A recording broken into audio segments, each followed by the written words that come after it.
Uma parte de mim é todo mundo, outra parte é ninguém.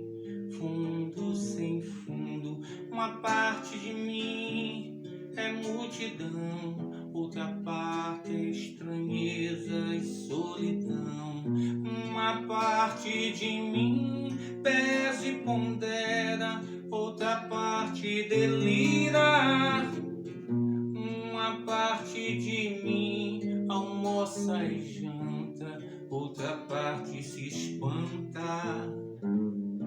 Uma parte de mim é permanente, outra parte se sabe de repente. Uma parte de mim é só vertigem, outra parte é linguagem. Traduzir uma parte da outra parte é uma questão de vida e morte. Será arte, será arte,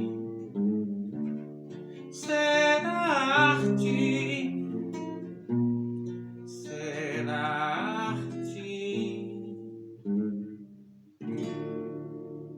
Olá, primeiro módulo. Espero que todos estejam bem, tá?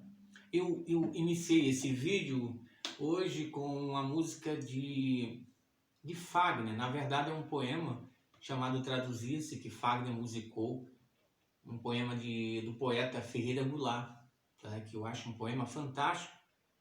Só o nome do poema, Traduzir-se, não é?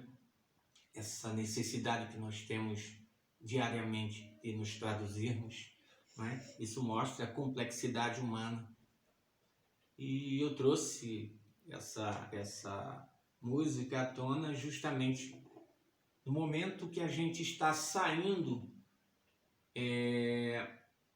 dos pré-socráticos. Quando a gente começou o módulo, a gente começou com os pré-socráticos, que eram, na verdade, filósofos gregos que deram os primeiros passos, né, para fora do mundo mítico, para fora do mundo mitológico, né, que era um mundo ligado diretamente à questão das tradições. Não havia questionamento, não havia princípio da refutabilidade, ninguém refutava nada no ponto de vista do pensamento mitológico. Mas os pré-socráticos trouxeram uma primeira forma de pensamento que buscava um princípio constitutivo de todas as coisas, um princípio que pudesse explicar a origem das coisas, né? A origem do cosmos, a origem do mundo, a origem de tudo que há. Importantíssimo. Mas eles são conhecidos como filósofos da physis, ou filósofos da natureza. Physis, em grego, significa natureza. Mas também são muito conhecidos como filósofos pré-socráticos. E é justamente pré-socráticos que a gente coloca esse termo para definir os filósofos que vieram antes de Sócrates. Embora alguns conviveram na mesma época de Sócrates, mas a gente acaba construindo esse termo para dizer a filosofia antes de Sócrates e depois de Sócrates. E é justamente o filósofo Sócrates que a gente vai tentar observar hoje, já tentar entender um pouco dessa filosofia socrática e a importância de Sócrates como um divisor de águas para a filosofia, né, do pensamento ocidental. Né? Sócrates ele viveu no século IV. Na verdade, Sócrates ele nasce entre 469 e 470 a.C. e morre em 399 a.C. Na verdade, ele foi condenado, não é? Ele foi um condenado político, na verdade.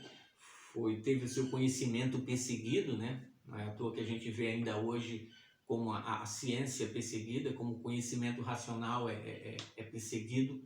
E Sócrates, lá antes de Cristo, já tinha tido o seu conhecimento perseguido e acabou sendo morto por envenenamento, né? Tomou cicuta, que era um veneno da época, em 399, viveu aproximadamente 70 anos de idade.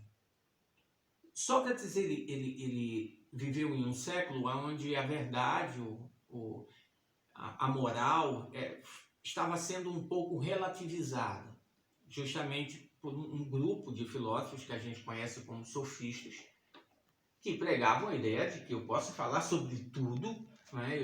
Eu consigo falar sobre tudo, usar as palavras como um instrumento de convencimento, né? As palavras passavam a ter um distanciamento da sua real essência, né? Da sua substância ou da sua consubstancialidade, né? E aí Sócrates começou a se preocupar com isso. Sócrates, mas como é que a gente pode desatrelar, né, a palavra da sua essência, e a palavra torna-se simplesmente um instrumento de convencimento?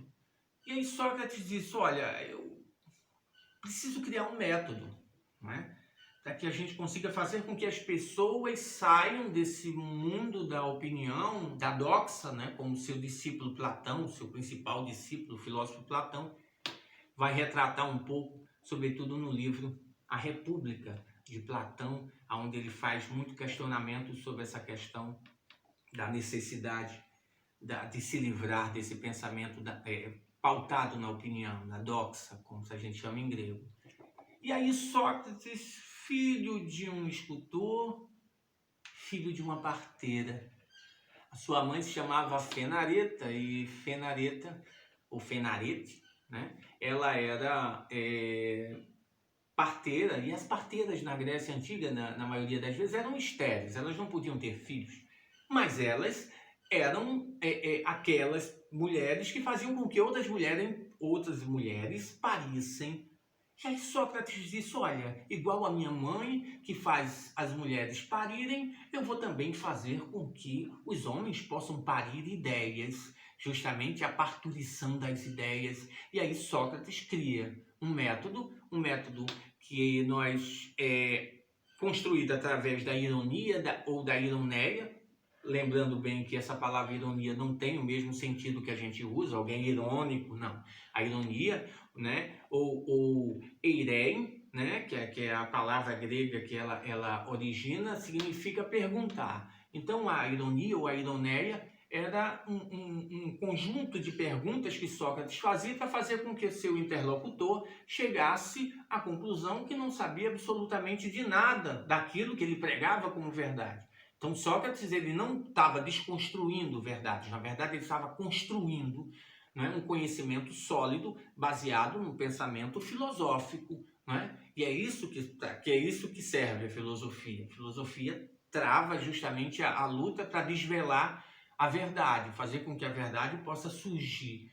E Sócrates, através da ironeia, e justamente através da ironeia havia essa parturição das ideias, que vai dar justamente o cabo ao termo maiêutica, a maiêutica socrática, ou seja, a parturição das ideias, fazer com que o sujeito pudesse parir suas ideias. E Sócrates, obviamente, não é? Na época não tinha, era um hábito, né? A questão da linguagem oral, a cultura oral era muito forte. Sócrates não escreveu nada. Tudo que nós sabemos de Sócrates está ligado aos seus discípulos, como Xenofonte, ou como o próprio Platão, que eu já tinha citado aqui, que acaba retratando Sócrates dentro dos seus livros, e aí a gente conhece Sócrates através dos olhos de Platão, através dos olhos de Xenofonte. Mas o importante é a gente compreender nesse novo método, ou esse método criado por Sócrates, é a importância que isso vai ter para a filosofia ocidental, né?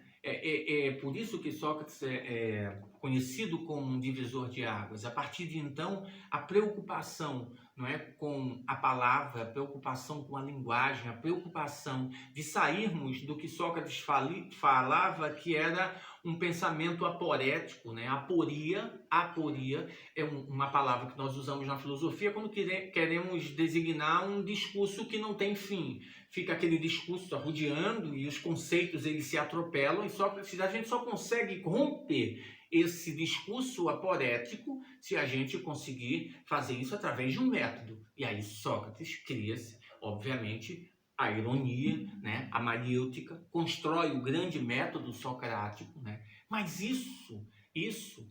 essa libertação que Sócrates clama, né, a partir da palavra só sei que nada sei, o reconhecimento da nossa própria ignorância como o principal fator, né, que nos faz sair, né, da ignorância. Sócrates foi muito perseguido por isso. Não é? A verdade ela é sempre perseguida, né? O conhecimento é sempre perseguido. E Sócrates sofreu uma série de perseguições na Grécia Antiga, em Atenas, e até 399, quando ele é condenado, né, a tomar cicuta e, por fim, a sua própria vida através desse veneno, né? E, inclusive, Platão, ele retrata isso, esses últimos momentos de Sócrates, né? No livro Apologia de Sócrates, onde ele fala sobre esses últimos momentos de Sócrates, né? E a grande importância de Sócrates para o pensamento ocidental. Aqui dentro nós temos alguns textos que eu coloquei para que vocês pudessem dar uma aprofundada maior sobre essa questão da ironia, essa questão da maiêutica e algumas atividades para que a gente possa entender mais um pouco a importância desse grande filósofo, né, para o mundo, né, para o Ocidente especificamente, mas para o mundo em geral, né? E depois a gente vai entrar, obviamente, em Platão, em Aristóteles, mas vamos começar por parte, tentar fazer a nossa parturição das ideias, né, através dessa tradução, né? Vamos tentar traduzir, né, essa filosofia socrática, né? Como diria a música, o poema de Ferreira Goulart, traduzir-se. É isso que a gente vai tentar fazer. Tá bom, gente? Um abraço para todos e até, tá bom? Tchau, tchau.